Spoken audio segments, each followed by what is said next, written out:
Muy buenas noches, soy Sara y estamos en el espacio de lecturas productivas. Así es, hemos puesto este espacio justamente para poder compartir lecturas que son bastante importantes en nuestra vida. Por ejemplo, ¿quién no conoce al doctor Mario Alonso Puig? Seguramente lo has escuchado en alguna de las charlas, sobre todo en TikTok, y debes haberlo visto hablando cosas de suma relevancia. Es más, dándonos consejos, haciéndonos entrar en conciencia. ¿Cuántas personas no se han dado cuenta del valor de la vida, de las relaciones humanas, del poder de la mente y de una serie de cosas cuando escuchamos al doctor Mario Alonso Puig? Bueno, en este espacio voy a traerte justamente la lectura. Ayer hicimos el primer capítulo, hoy nos toca el segundo capítulo y así todos los días voy a estarte acompañando leyendo este libro que se llama Tómate un respiro. ¿A qué se refiere con tómate un respiro? ¿A qué te suena, por ejemplo, ¿no? Darnos un momento para detenernos. Mindfulness. Mindfulness es una terapia holística o integrativa que trata acerca del poder de la meditación. ¿Qué es lo que nosotros estamos haciendo con el mindfulness? Es mantener un momento de presencia. El presente es importante. Las preocupaciones viven en el pasado y en el futuro, pero si podemos mantener una situación presente, si podemos mantenernos en el presente, pues entonces vamos a lograr también mirar nuestros pensamientos. Sin juzgarlos vamos a poder levantar importantes informaciones. Pero, ¿qué nos dice Mario Alonso Puig en este interesante libro, Tómate un respiro, de Mindfulness? Lo que nos dice es que es el arte, en serio, mira pues, a ver, el arte de mantener la calma en medio de la tempestad. ¿Quién no necesita eso, no? Mantener la calma en medio de la tempestad. Ahora como está el mundo y cómo están las cosas y cómo se ponen las relaciones humanas, entonces uno no sabe dónde va a venir la tempestad, ¿no? A lo mejor se forma de una manera antrópica, a lo mejor alguna situación de factores ambientales, como por ejemplo desastres naturales o estas cosas. No se dice desastres naturales, se dice fenómenos naturales. El desastre es causado por no estar preparados. Pero hoy día vamos a hablar justamente de mindfulness, el arte de mantener la calma. Ayer hemos hablado, hemos encontrado el capítulo 1, hoy día vamos a hablar del capítulo 2, que es bastante interesante y te voy a comentar. Vamos a leer el segundo capítulo, acá está, marcadito, y dice vivir más y mejor. De eso se trata, vivir más y mejor. Y dice, he descubierto que toda la infelicidad del hombre deriva de una sola causa, su incapacidad para mantenerse en quietud en su habitación. Imagínate, si toda la infelicidad del ser humano, ¿no? Las veces que nos sentimos tristes, apagados, etcétera, derivan de una sola causa y esa causa quiere decir no nos estamos deteniendo en nuestra habitación, en nuestro espacio íntimo, entonces acá vamos a comprender por qué. Vamos a mirarlo así. A ver. Vamos a prevenir estas notificaciones. Me olvidé de sacar las notificaciones. Oye, qué problema. Ok. Listo. Ok. Vamos a ver. Voy a silenciar algunas notificaciones que están por aquí antes de continuar. Este espacio es Lecturas Productivas. Quien te habla y quien te va a leer, Sara. Mi nombre es Sara. Y en este momento estamos silenciando algunas notificaciones para que podamos... Ok. Muy bien. Vamos a ver cómo nos va. Capítulo 2. Vivir más y mejor. El mindfulness es la capacidad de estar plenamente presente, momento a momento, en lo que está ocurriendo aquí y ahora.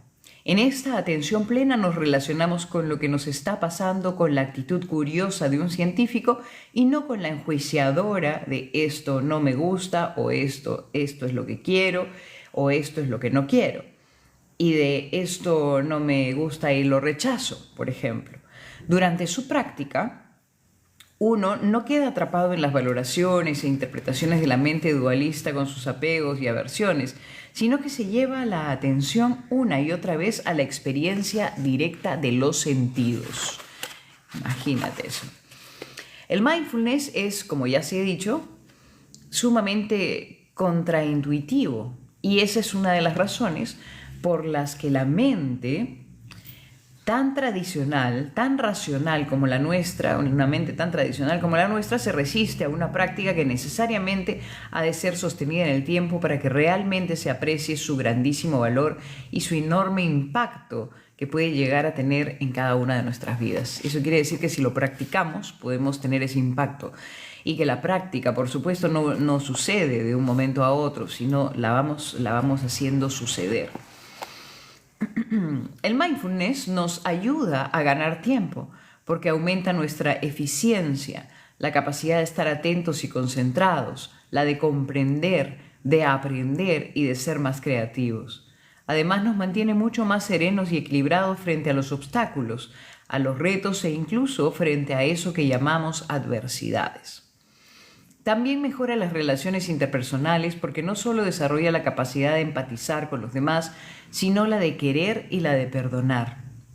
En esta mirada interior, una de las cosas que más nos va a sorprender y posiblemente también a fascinar es la profunda interacción que existe entre los procesos mentales y los fisiológicos. La mente sobre el cuerpo y sus procesos fisiológicos.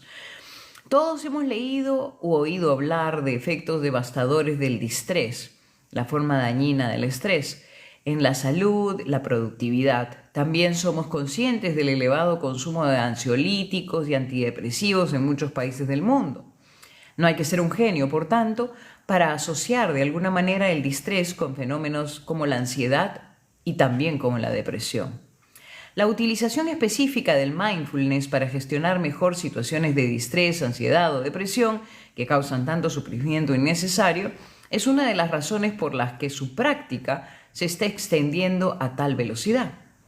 De hecho, hay estudios que muestran su efecto y pueden llegar a ser más potentes que el tratamiento con algunos de los mejores ansiolíticos y antidepresivos que utilizan hoy. Te voy a repetir esta parte porque me parece súper relevante. Hola Víctor, ¿cómo estás? Saludos. El tema de los antidepresivos, lo de los ansiolíticos puede ser tratado con el tema del mindfulness, y eso es algo recontra importante porque la gente no lo cree. La gente cree que, bueno, sí, es una situación química del cerebro. Sí, ok, bacán, sí, de todas maneras, sí, efectivamente. Pero nuestro cuerpo es un laboratorio químico y nuestras costumbres, nuestros hábitos, nuestras formas de pensar, nuestras formas de sentir generan situaciones bioquímicas en el cuerpo. De esa manera, nosotros, así como se toman la pastilla en la noche para dormir, lo que tienen que hacer es generar los químicos, los procesos fisiológicos adecuados en una constancia para poder aprovechar y para poder sanar esa depresión, ese malestar, esa preocupación, ese distrés, que es la parte negativa del estrés, ¿no? Por eso, continuamos con la lectura. Muchos psicólogos y psiquiatras han incorporado en las consultas la enseñanza del mindfulness. Para profundizar en esos aspectos tan beneficiosos, vamos a explorar cómo la práctica contemplativa influye en lo que me gusta denominar el sistema de mantenimiento y reparación de nuestro organismo. Eso es fabuloso. Es de muchos conocido que todo lo que hay en este mundo requiere de un determinado mantenimiento, si se quiere reducir la velocidad a la que se deteriora, por supuesto. Existe la naturaleza, como bien nos recuerda, termodinámica, una tendencia en la entropía, esto es al desorden, una tendencia al desorden. Mantener un determinado orden exige energía y dedicación e incluso a veces, ¿por qué no reconocerlo?, un elevado nivel de compromiso. No solo los coches o las casas se van estropeando con el paso del tiempo, sino que también nuestra musculatura va perdiendo consistencia y fuerza a partir de cierta edad. Por eso muchas personas que regularmente practican ejercicio físico, que es sin duda la forma de mantenimiento, consiguen reducir de forma significativa la velocidad a la que la masa muscular envejece. Atención, también es sabido que si no hacemos revisiones periódicas al coche, tal vez el día menos pensado nos deje tirados en la carretera. Un matrimonio, una pareja que no lleve a cabo funciones de mantenimiento, notará cómo los lazos afectivos se debilitan y lo que inicialmente se vivía como un intenso amor acaba convirtiéndose casi sin darse cuenta en una mezcla de cariño y rutina. Si indagamos en los últimos avances de la neurociencia, sobre todo de la afectiva y de la contemplativa, descubriremos claves fascinantes que nos pueden ayudar a reducir de manera importante ese deterioro al que se ven sometidos el cuerpo, la mente y quizá también nuestra alma, es decir, nuestra energía. El no tomarnos en serio su cuidado antes o después tendrá probablemente consecuencias negativas para nuestra vida. Cuando se habla de neurociencias, solemos hacer referencia a aquellas zonas del cerebro que nos parecen más fundamentales, como es la corteza cerebral, gracias a la cual podemos ver, oír, pensar o hablar, o de partes del cerebro, como el cerebro emocional o el sistema límbico, que nos permite poder experimentar sentimientos. Sin embargo, hay otras regiones del sistema nervioso que se extiende a lo largo y ancho del cuerpo, a las que pocas veces prestamos suficiente atención. Una de estas se conoce como el sistema nervioso vegetativo o sistema nervioso autónomo y tiene como misión fundamental regular todas las funciones del organismo, así como lo escuchaste, todas las funciones del organismo, desde las que parecen más sencillas hasta las que son increíblemente complejas. De las dos partes del sistema nervioso vegetativo, que se conocen como sistema nervioso simpático y sistema nervioso parasimpático, una de ellas, el parasimpático, es precisamente el máximo responsable de cuidar de las células y tejidos y de que no les falten los recursos que precisan para llevar a cabo sus complejas funciones. Es también el encargado de reducir y enlentecer el deterioro de dichas células y tejidos para que así podamos vivir no solo más, sino también vivir mejor. No solo el sistema nervioso parasimpático tiene un papel relevante en lo que a los órganos internos se refiere, sino que también el sistema simpático lo tiene. De este depende en gran medida la reacción de protección que se pone en marcha en el organismo en momentos de alerta y sobre todo en momentos de alarma, ojo, pestaña y ceja. Por él nos mantenemos atentos y activos en situaciones que son novedosas y en las que existe un claro componente de incertidumbre. También le debemos la capacidad de escapar de un ataque gracias, entre otras cosas, a la redistribución del riego sanguíneo que se lleva a cabo. En una situación de amenaza, la sangre llega en mayor proporción a los músculos que a otras regiones del organismo, como puede ser, por ejemplo, el aparato digestivo. Cuando uno tiene que correr, no es buen momento de hacer un alto para comer. Sin embargo, cada vez que se activa de manera intensa el sistema nervioso simpático, el organismo acumula un determinado grado de desgaste llamado carga alostática. Recuérdalo, carga alostática. Imaginemos, por ejemplo, la sobrecarga que supone para el corazón tener que latir con mucha mayor fuerza y velocidad en situaciones en las que uno siente que su vida corre peligro. Vivimos en una sociedad marcada por la incertidumbre, ciertamente, la volatilidad, la complejidad y también el cambio. Este es un mundo al que con frecuencia se le conoce como VUCA, B chica U C A, volatilidad, incertidumbre, complejidad y ambigüedad. Muchas personas están viviendo en este nuevo mundo de cambios vertiginosos como una amenaza y por eso están sufriendo las consecuencias de una activación prolongada del sistema nervioso simpático, imagínate. El sistema simpático es la clave de la reacción del estrés y esta reacción se produce ante lo nuevo, lo desconocido, lo no familiar y lo que no controlamos. Hoy ya se habla en ciertas publicaciones y artículos científicos de que existe una verdadera epidemia de cortisol. Totalmente cierto, ¿ah? Increíble. El cortisol es una hormona que es liberada por las glándulas suprarrenales, sobre todo cuando hay una activación sostenida del sistema nervioso simpático. Esto sucede generalmente en presencia de un desafío que se vive no como una oportunidad para aprender, mejorar, crecer y evolucionar, sino como una verdadera amenaza. Entonces, sea esta de naturaleza física o sea esta amenaza emocional, también funciona de la misma manera. Por eso es importante aclarar que no solo merecen el calificativo de amenazas las situaciones que ponen en peligro la integridad física, sino también aquellas que pueden hacer peligrar nuestras posesiones, nuestro estatus o la pertenencia a un grupo determinado. Si la sensación de amenaza se mantiene durante un tiempo prolongado, las cifras de cortisol pueden llegar a ser 50% mayores. 50% mayores. Vamos a ver.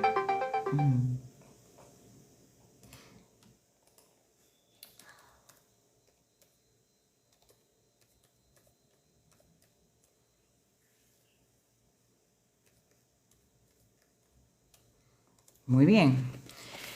Si la sensación de amenaza se mantiene durante un tiempo prolongada, las cifras de cortisol pueden llegar a ser 50% mayores de lo que se considera normal. Además de la variación de los niveles de cortisol en sangre, que también se altera el patrón normal de activación del cortisol, que es un patrón que sigue el ritmo de la luz. ¿Sabías eso? ¡Wow! Los aumentos de cortisol están asociados a cuadros psicológicos como la ansiedad y la depresión. Además, provocan un deterioro progresivo del organismo, observándose con frecuencia una reducción de la masa muscular y también de la masa ósea, que facilita, por ejemplo, que tengamos más probabilidad de fracturarnos o quizá perder el equilibrio y caernos.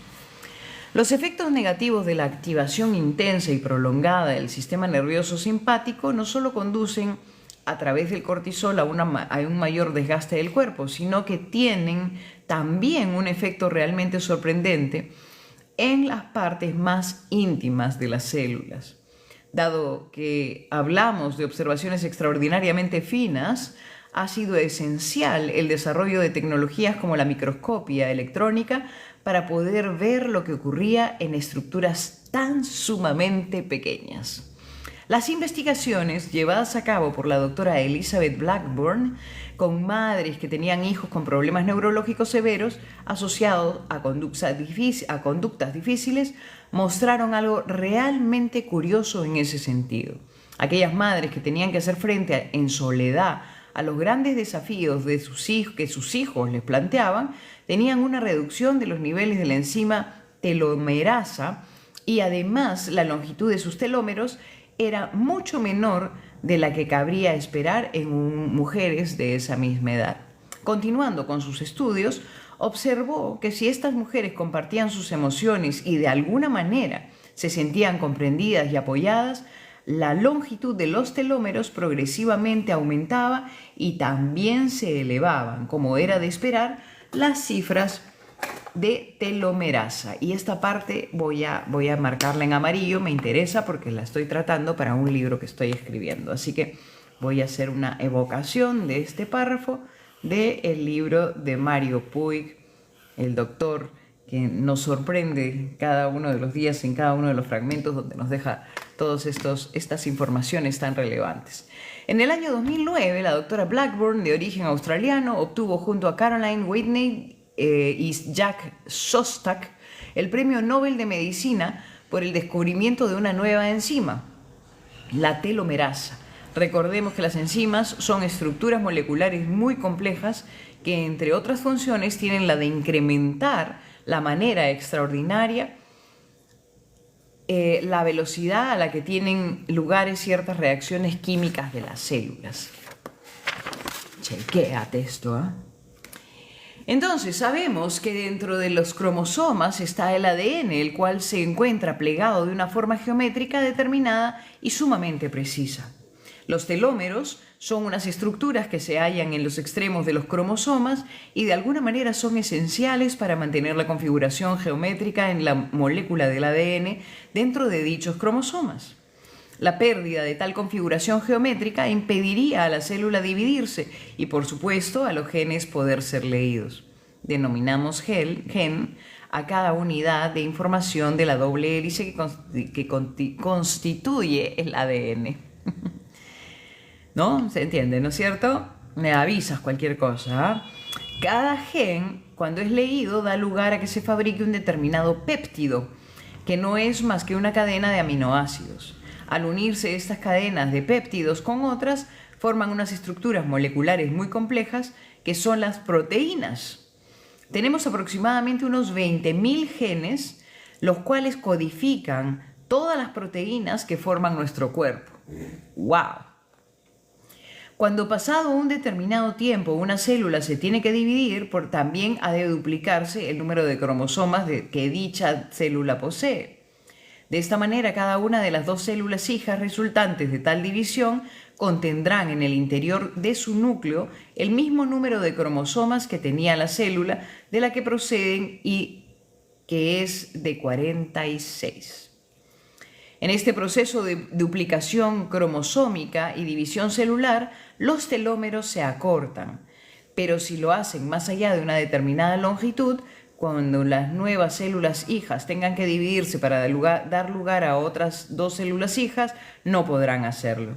Una vez llegado a su estado máximo de madurez, estas células que no pudieron dividirse, extendiendo así su tiempo de vida a través de las células hijas, acabarán muriendo. Por eso, la longitud del telómero se utiliza hoy como uno de los marcadores que permiten hacer la predicción sobre el tiempo en la que una persona puede llegar a vivir. ¡Wow, wow, wow! Muchos científicos no entendían por qué cuando los telómeros alcanzaban un determinado acortamiento volvían a alargarse nuevamente. Nadie sabía qué cosa era lo que reparaba el telómero hasta que volviera a tener la suficiente longitud como para que una célula siguiera dividiéndose y formando hijas en ese proceso fascinante que se denomina mitosis.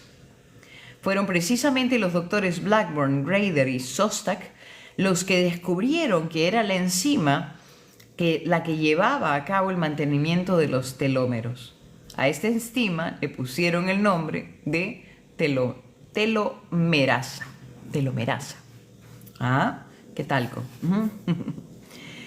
Curiosamente, en los tumores malignos sus niveles son muy elevados y por eso la célula puede reproducirse una y otra vez y parece que nunca envejece.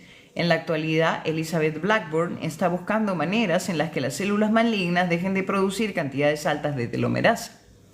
Como ya he dicho, la doctora Blackburn comprobó en el estudio con aquellas madres que tenían hijos con patologías cerebrales que cuando ellas debían hacerse cargo de sus hijos casi de forma solitaria, el nivel de tensión en el que estas mujeres vivían se traducía, entre otras cosas, en el acortamiento de sus telómeros y en una reducción de las cifras de telomerasa.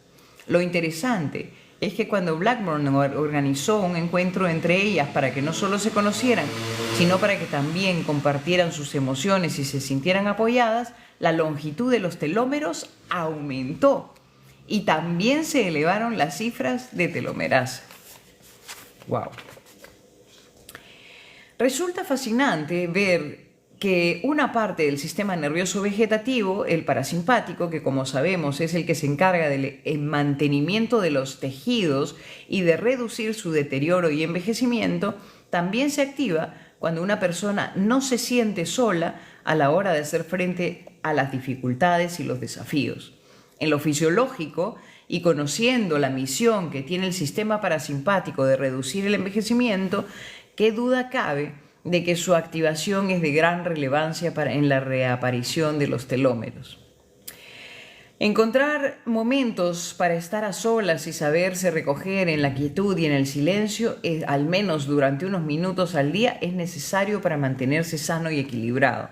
Mira lo que te está diciendo este libro, ¿eh? Te está diciendo que si tú te detienes un ratito, que si te detienes unos minutos, entonces tus procesos bioquímicos van a favorecer una reconexión celular, una multiplicación benéfica para todas aquellas cosas que hacen que incluso no envejezcas, que incluso puedas vivir más y puedas vivir mejor.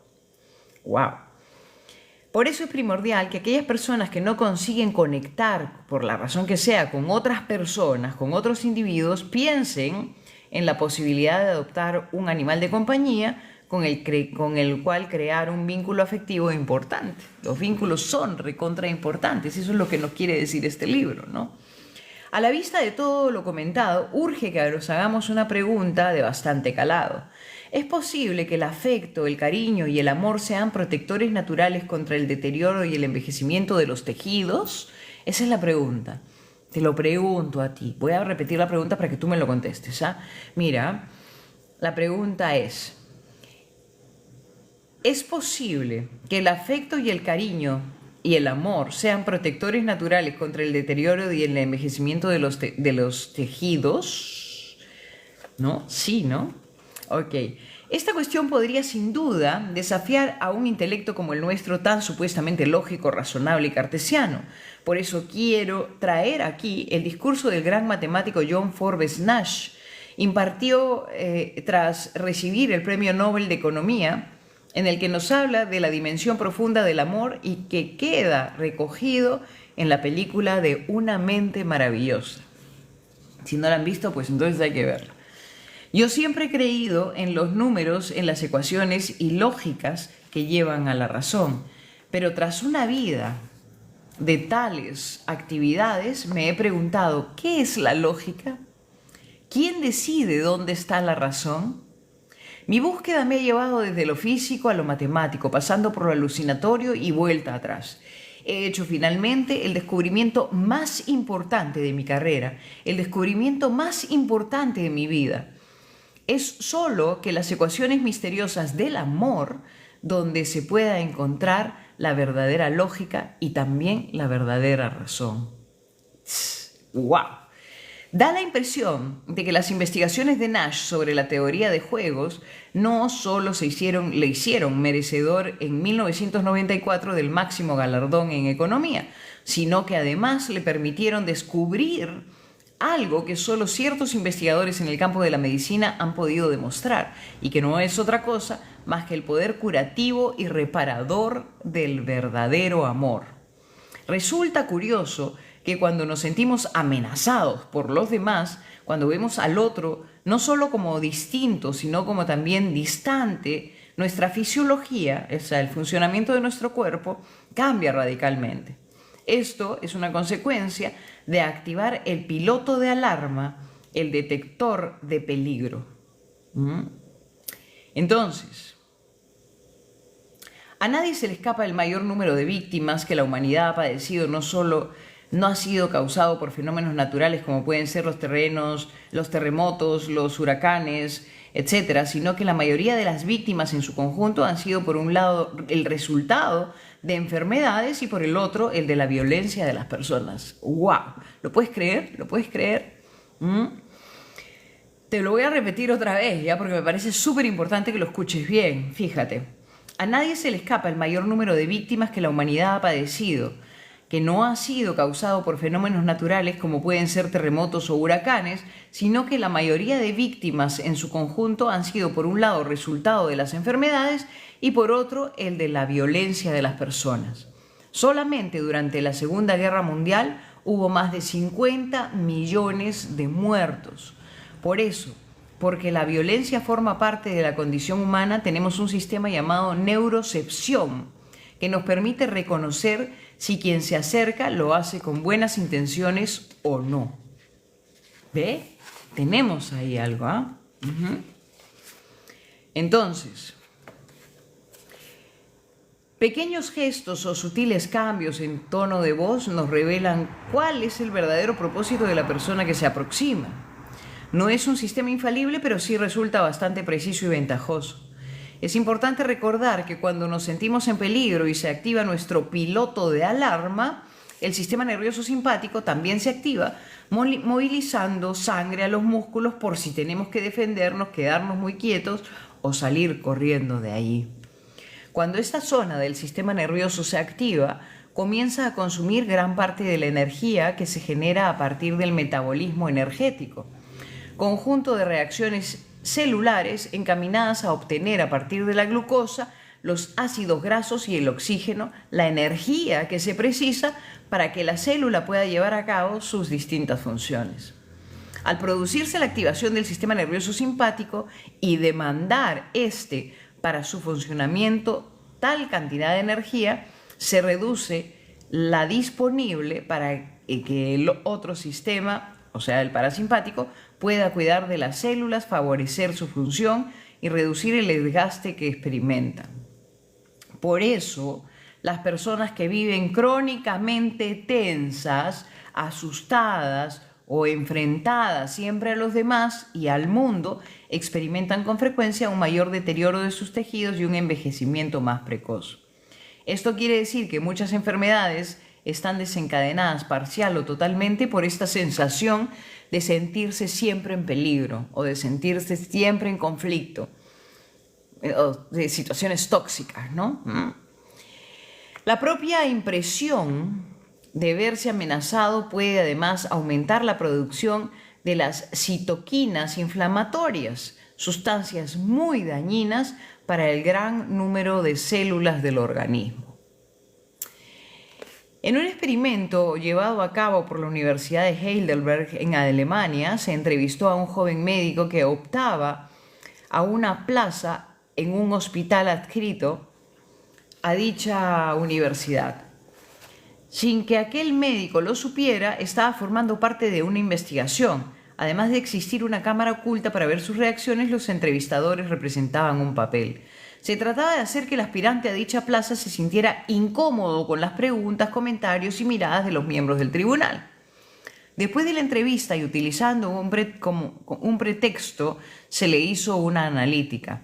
El resultado fue la presencia de una cantidad anormal de citoquinas en su sangre. ¿Por qué no nos pasaría a nosotros, no?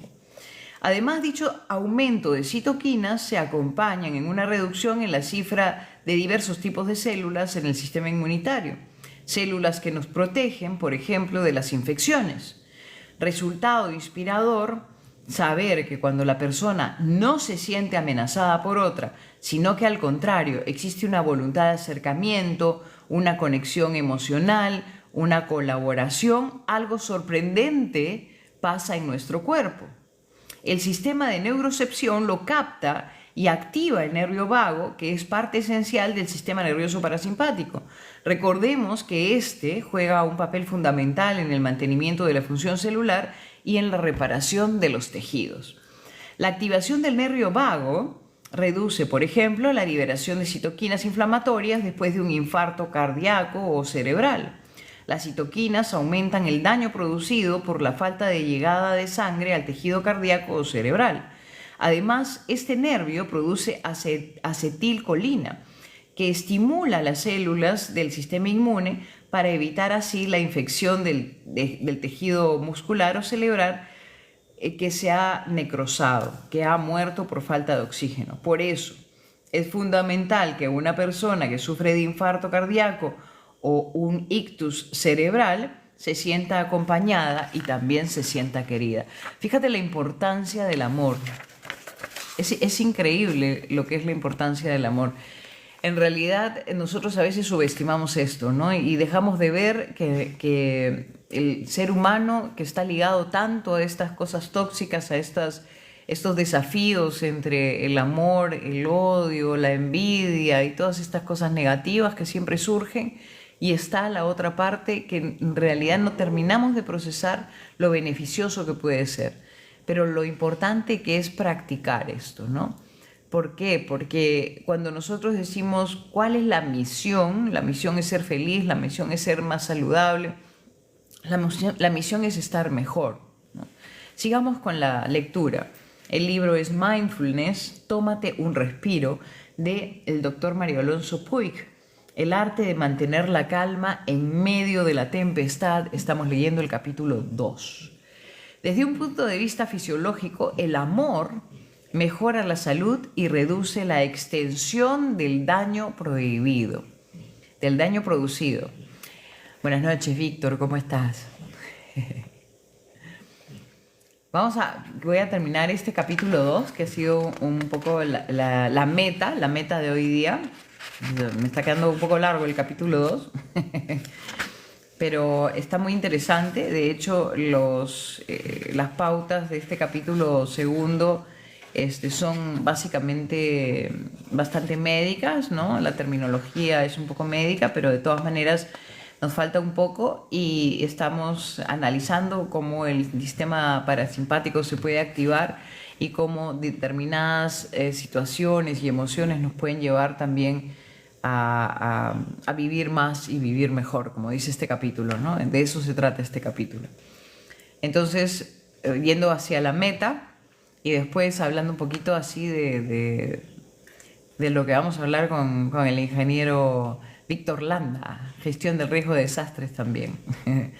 Ahorita estamos en Mindfulness, el arte de mantener la calma en medio de la tempestad. Muchísimas gracias, Vittore, Dimare, por esos corazoncitos que nos estás compartiendo. Muchísimas gracias. Hoy estamos leyendo este libro y estamos en el capítulo 2, que se llama Vivir más y mejor. No lo digo yo, lo estoy leyendo del doctor Mario Alonso Puig. Estoy teniendo el gusto de leer este libro con ustedes. Me encanta la lectura, espero que la disfruten también.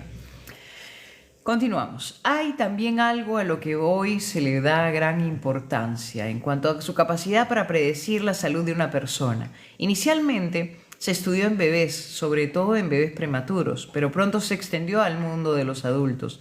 Se trata de lo que se conoce como variabilidad cardíaca.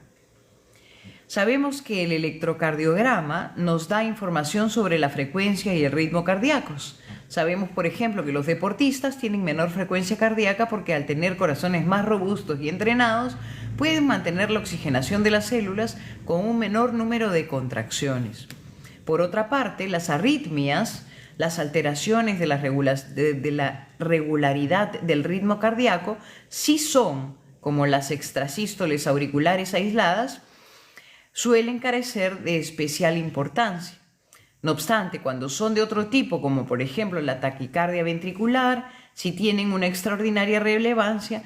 Por eso, algunas clases de arritmias han de ser tratadas con distintos métodos para evitar así problemas mayores. ¿Han sentido arritmias por ello? En algún momento de la vida, ¿no? Hay, sin embargo, un tipo de arritmia fisiológica completamente normal y que se denomina arritmia respiratoria.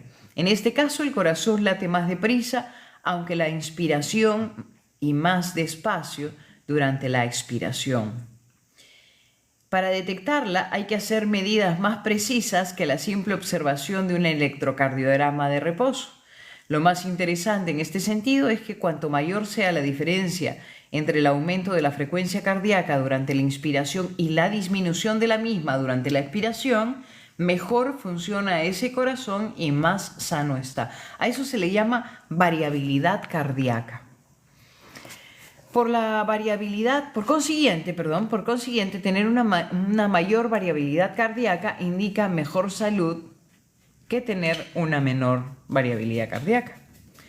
Esta depende del buen funcionamiento de una de las partes del nervio vago. Esta parte, llamada vago anterior, se origina en el denominado núcleo ambiguo del bulbo raquídeo en el tronco del encéfalo y termina mayoritariamente en el corazón.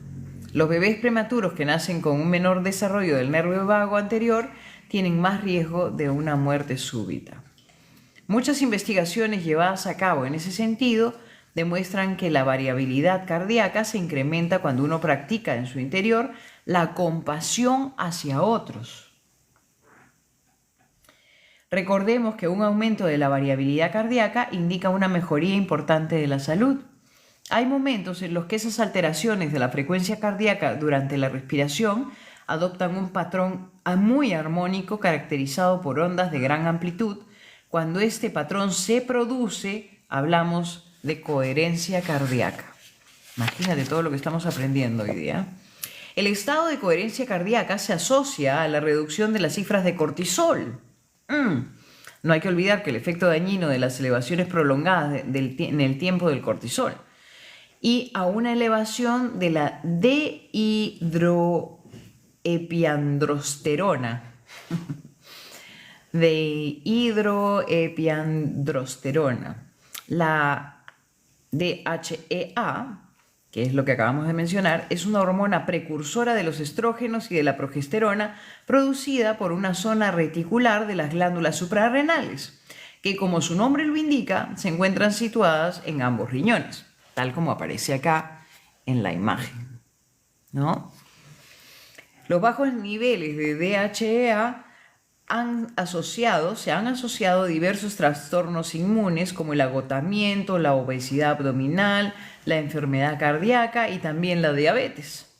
Sin embargo, los niveles elevados de DHEA, ya hemos dicho que es la hormona, como he comentado, se producen en los estados de coherencia cardíaca, tiene los siguientes efectos. Reduce la intensidad de los cuadros de ansiedad y depresión. Mejora la memoria, protege el corazón, genera sentimientos de bienestar, energía y vitalidad, estimula la actividad protectora del sistema inmune, reduce las cifras del colesterol, favorece el crecimiento de la masa muscular y ósea. ¡Wow! La DHEA, asimismo, reduce el envejecimiento y es un antagonista natural del cortisol. Ambos pueden ser medidos no solamente en sangre, sino también en saliva mediante técnicas de radioinmunoensayo. Además, los estados de coherencia cardíaca aumentan los niveles de sangre del factor natriurético arterial, que significa ANF, el cual interviene en la regulación del equilibrio del agua y las sales minerales, teniendo un efecto regulador sobre vasos sanguíneos, riñones, glándulas suprarrenales y cerebro. Curiosamente, cuando además de estarse registrando el estado de coherencia cardíaca, se está registrando simultáneamente el ritmo cerebral a través de un electroencefalograma, se ve que el propio cerebro empieza a cambiar su ritmo y que los dos hemisferios cerebrales incrementan su grado de interacción, algo que se conoce como sincronización cerebral, cuando ambos hemisferios, el izquierdo, más calculador, conceptual y organizador, mejora su comunicación con el derecho, que es más imaginativo y más emocional. También así se mejora la atención, la comprensión y el aprendizaje. ¡Wow! De igual modo, la sincronización cerebral favorece el proceso creativo y por eso se encuentran nuevas soluciones para viejos problemas. Una tecnología capaz de medir la actividad eléctrica del estómago, no olvidemos que el tubo digestivo tiene 500 millones de neuronas. Mira, 500 millones de neuronas en tu tubo digestivo, un número 5 veces superior al de las neuronas de la médula espinal. Se puede observar que el estómago y el tubo digestivo en general también se sincronizan con el corazón y con el cerebro. Da la sensación de que el nervio vago y el sistema nervioso parasimpático en su conjunto contribuyen a que las diferentes partes del organismo funcionen de una manera colaborativa. Esto es importantísimo para el mantenimiento de nuestro equilibrio interno u homeostasis. No olvidemos tampoco que el correcto funcionamiento del tubo digestivo es esencial para mantener nuestra salud, tanto mental como física. El tubo digestivo no solo está relacionado con la absorción a partir de la ingesta de los nutrientes que sirven de combustible a las células y también como material de construcción, sino que además establece una conexión fundamental con el cerebro. Gracias por los corazoncitos, lo máximo. El adecuado funcionamiento del tubo digestivo depende directamente de otra rama del nervio vago que se denomina vago posterior. Cuando una persona se siente amenazada frente a otro ser humano, ésta se activa, como lo hemos visto ya, en el sistema nervioso simpático, que nos prepara para el ataque, el bloqueo o la huida. Y también se produce simultáneamente una inhibición del nervio vago. Si la energía adherir a los músculos para que seamos más fuertes durante el ataque o más rápidos durante la huida, no parece que tenga mucho sentido derivar parte de esa energía para que el tubo digestivo funcione correctamente. De lo que no cabe duda es de que la activación de ese mecanismo de protección frente a la amenaza hace que paguemos un elevado precio, sobre todo si dicha activación se mantiene en el tiempo. Es importante recordar que cuando nos sentimos amenazados, angustiados, impotentes o desesperanzados, existe una activación sostenida del sistema nervioso parasimpático que es claramente contraproducente para la salud de las células. Hemos visto también la extraordinaria importancia que tiene el sistema nervioso parasimpático y sobre todo uno de sus componentes, el nervio vago. En todo lo que es la reparación y el mantenimiento del organismo. Y cómo las situaciones de excesiva tensión emocional activan de forma intensa y sostenida el sistema nervioso simpático, perjudicando la salud y la longevidad. Finalmente, hemos explorado cómo en las relaciones en las que se produce un acercamiento a otro ser humano con el sincero deseo de crear vínculos de afecto y colaboración, existe una mayor activación del sistema nervioso parasimpático. Por eso, sería interesante descubrir alguna práctica o sistema que fuera capaz de producir una potenciación del sistema parasimpático y del nervio vago.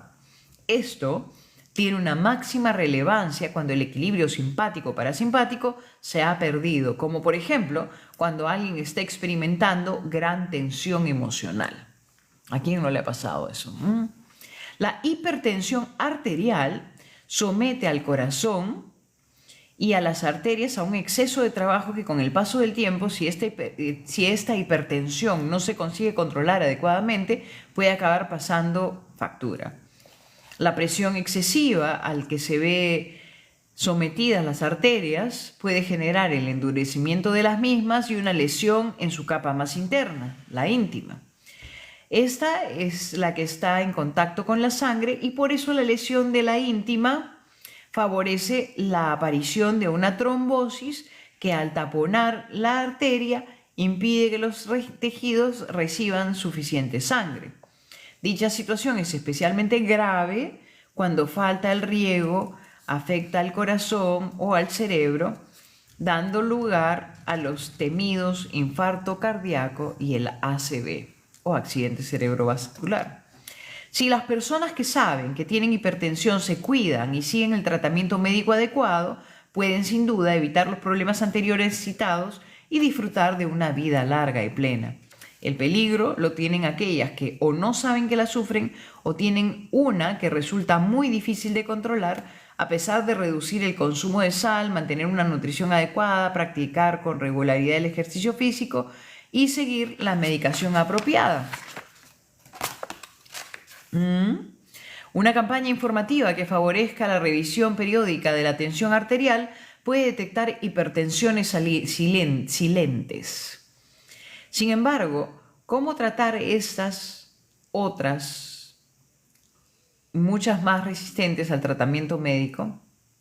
Entre los científicos que más han ayudado al estudio de la hipertensión desde su punto de vista totalmente nuevo, destaca el doctor Herbert Benson, que nos dice: en los años 70, Herbert Benson, un cardiólogo que a la sazón trabajaba como profesor asociado en el hospital Deaconess, en uno de los principales centros adscritos a la Universidad Harvard en Boston, se enfrentaba a un problema aparentemente insoluble: el de abordar el tratamiento de la hipertensión arterial desde una forma radicalmente diferente al establecido por la medicina tradicional.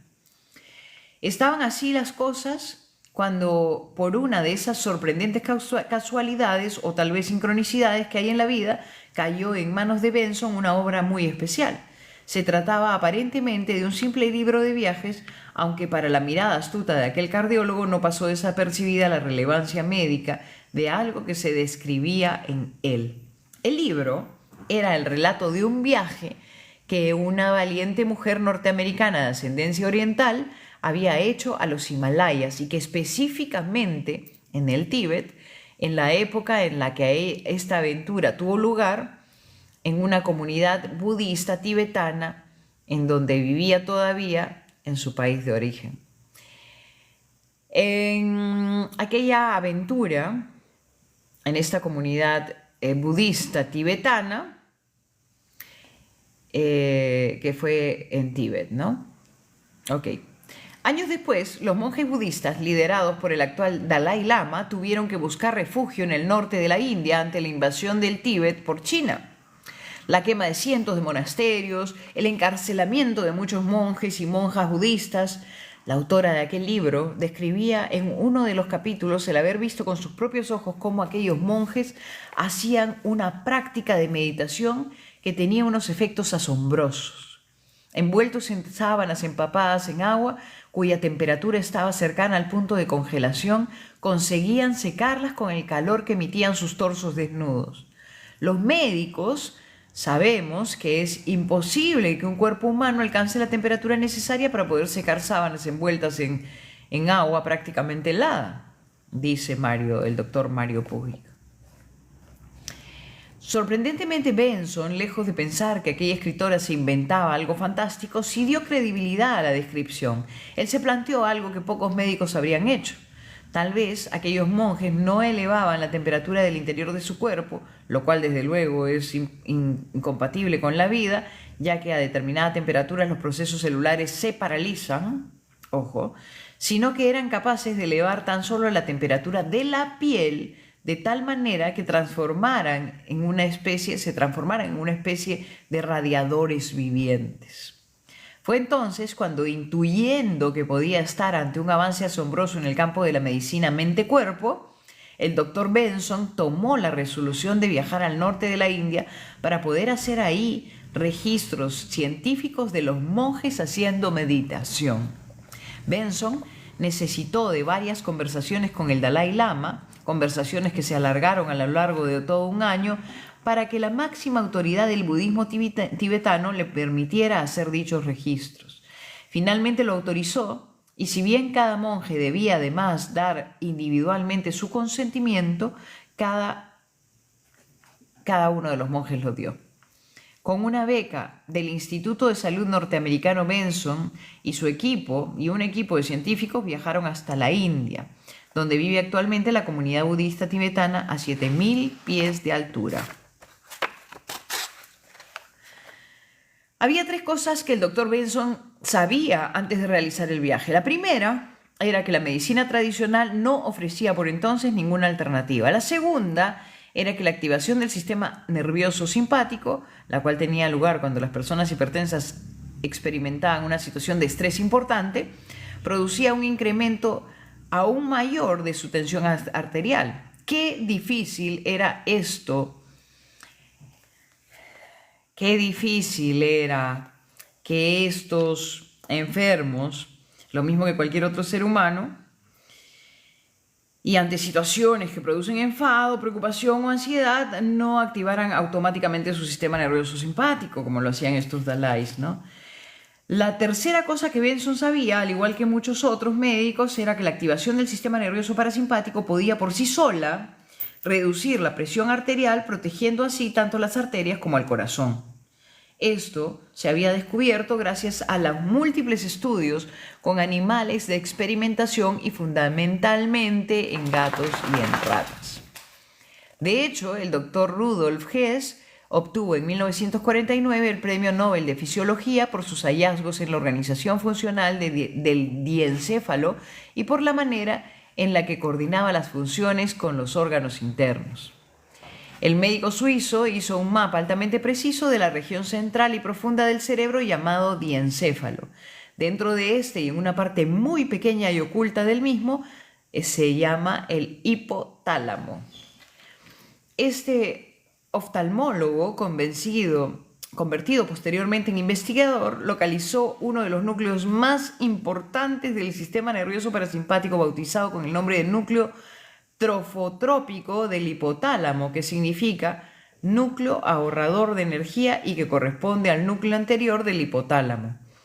Lamentablemente, la localización del núcleo principal del sistema parasimpático en el hipotálamo no parecía añadir ningún valor a la búsqueda de Benson de cómo ayudar a sus pacientes hipertensos a regular mejor la hipertensión arterial. Fíjate cómo acá está el dibujo del cual estamos hablando. Sí, muy bien. La posibilidad de que una persona hipertensa o no pudiera activar el núcleo del diencéfalo de forma voluntaria se consideraba por entonces completamente imposible. Después de leer el relato en el libro de viajes, Herbert Benson sabía que el responsable del aumento de la temperatura de la piel tenía que ser el centro trofotrópico del hipotálamo descrito años atrás por Hess, ya que la activación intensa del sistema nervioso parasimpático produce un incremento de la temperatura en la piel.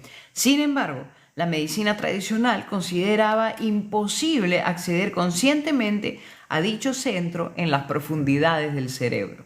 ¿Sería posible entonces que aquellos monjes tibetanos hubieran encontrado un camino para activar tal núcleo? Si esto fuera así, quizá ese mismo procedimiento que usaban para secar las sábanas podría ser aplicado por sus pacientes hipertensos para controlar la hipertensión. Gracias a su investigación, Herbert Benson supo que los monjes habían descubierto un camino para activar el centro. A ver si me permiten, porque me está preguntando acá si... acá está, muy bien.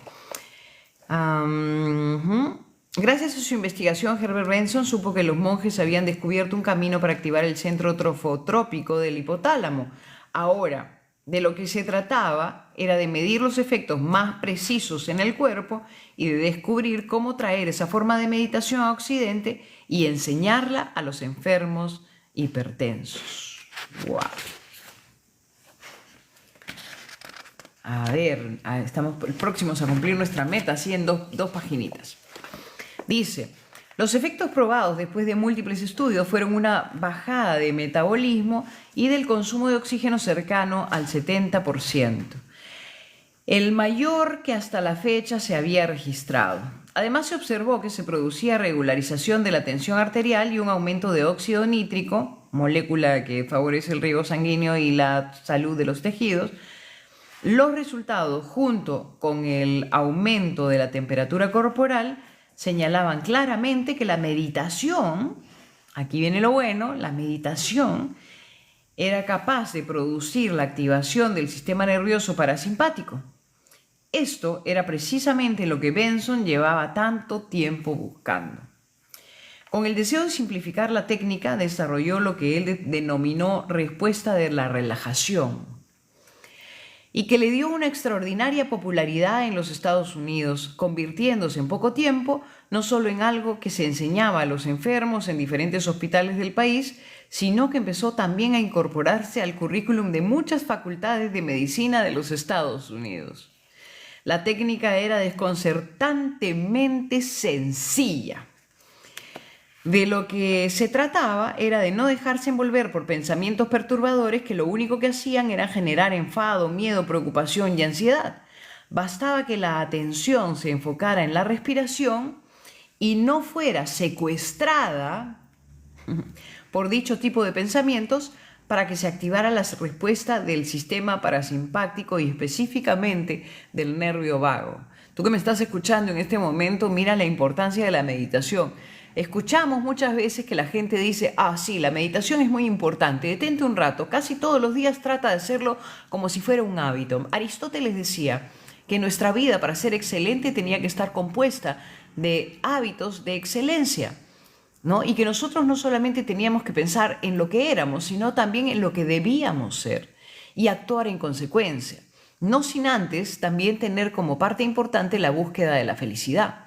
Entonces, nosotros, con todo lo que hemos leído, de repente con términos médicos que no son tan familiares para nosotros, pero tiene la lógica, y lo que nos está mostrando este libro es la importancia de la meditación. Por supuesto que esa meditación se llama mindfulness, digamos que es el nombre moderno de una meditación que ha estado trascendentemente en culturas antiguas que nos preceden. Continuamos. Con el deseo de simplificar la técnica, desarrolló lo que él denominó la respuesta de relajación, que le dio una extraordinaria popularidad en los Estados Unidos, convirtiéndose en poco tiempo no solo en algo que se enseñaba a los enfermos, sino que también empezó a incorporarse en el currículum de las facultades de medicina de los Estados Unidos. La técnica era desconcertantemente sencilla. De lo que se trataba era de no dejarse envolver por pensamientos perturbadores que lo único que hacían era generar enfado, miedo, preocupación y ansiedad. Bastaba que la atención se enfocara en la respiración y no fuera secuestrada por dicho tipo de pensamientos para que se activara la respuesta del sistema parasimpático y específicamente del nervio vago. Todo hacía pensar que la mayor parte de estos pensamientos automáticos producidos por nuestra mente dualista para lo único que servían era para crear tensión y favorecer la enfermedad. El doctor Benson pronto comprobó que cuando los pacientes con hipertensión, ojo para los hipertensos, cuéntales, tú que estás escuchando, y diversos tipos de cardiopatías practicaban esta atención en la respiración mientras mentalmente contaban cada respiración de manera repetitiva, y así se producía una mejoría de su enfermedad e incluso evolucionaban mejor durante y después de la cirugía extracorpórea, en caso de que su patología cardíaca precisara de una intervención quirúrgica, por supuesto. El mundo debe mucho a este investigador que se atrevió a explorar con absoluto rigor un campo como es el de la meditación, y que en el entorno médico de aquella época se percibiría como poco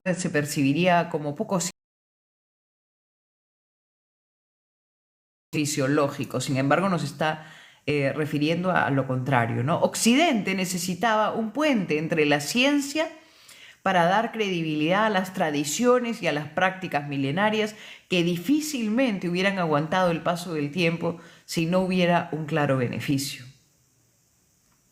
La mente condicionada no deja de generar pensamientos automáticos porque es lo que sabe hacer. El problema de estos pensamientos es que enseguida se convierte en sentimientos y en reacciones corporales. Además, la mente dualista solo puede operar cuando nos arrastra al pasado o al futuro.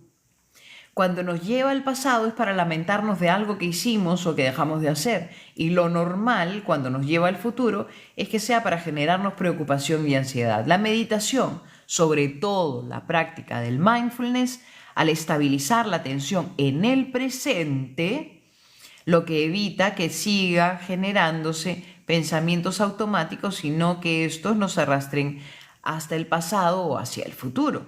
El mindfulness, que es el cultivo de la atención, mira esto, cultivo de la atención. Discúlpenme, mi lapicero amarillo, voy a apuntar esto.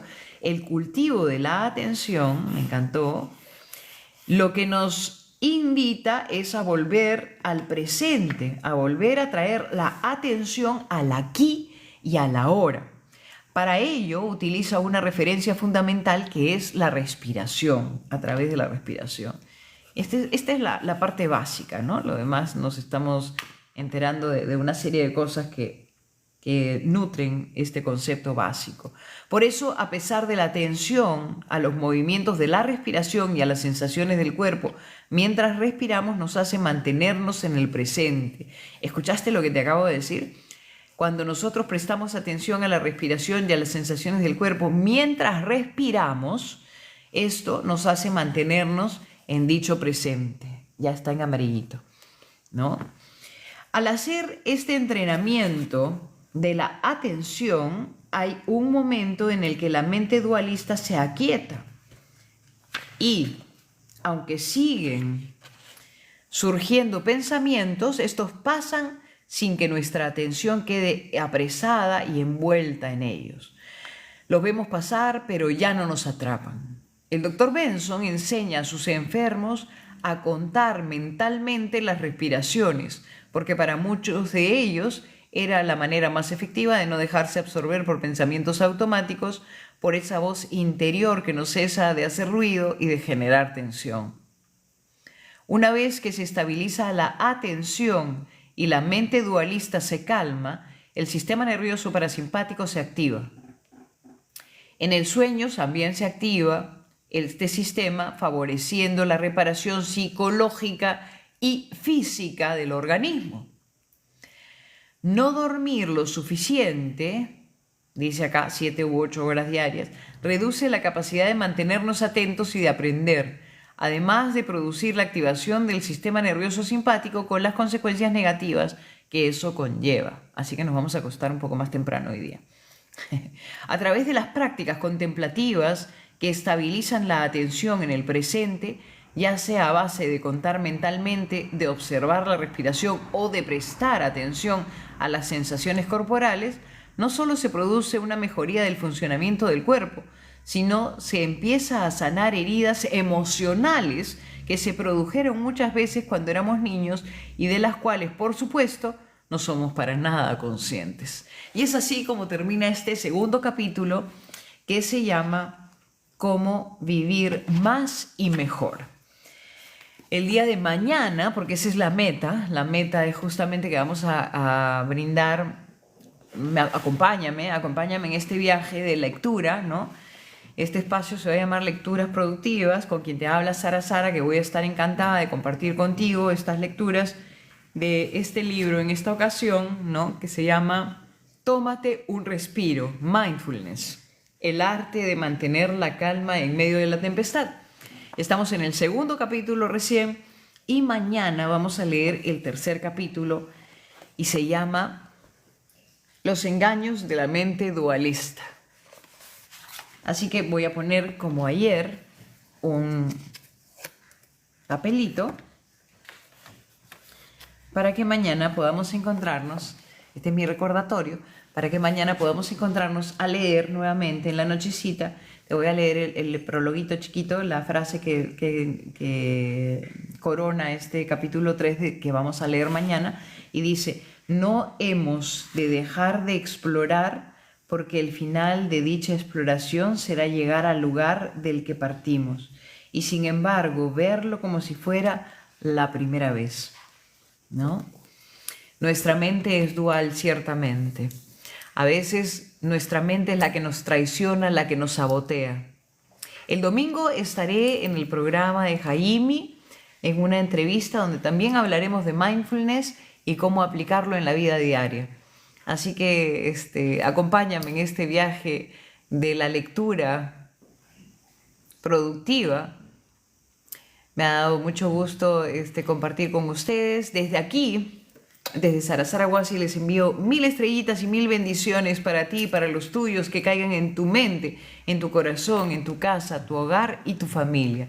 Muchísimas gracias por acompañarme, muchísimas gracias por estar. Espero sus comentarios, sus corazoncitos, sus compartires. Cuéntame qué te ha parecido la lectura del día de hoy, si estás por ahí. Gracias por unirte a este live. El objetivo es poder estudiar juntos temas tan importantes como este tema del mindfulness, que si bien suena moderno, es un arte antigua de estar en el presente para poder reparar también nuestra parte celular, ¿no? Tiene sentido, ¿no? Muy buenas noches. Muchas gracias. Soy Sara. Me encantó estar con ustedes en Lecturas Productivas con Sara. Buenas noches.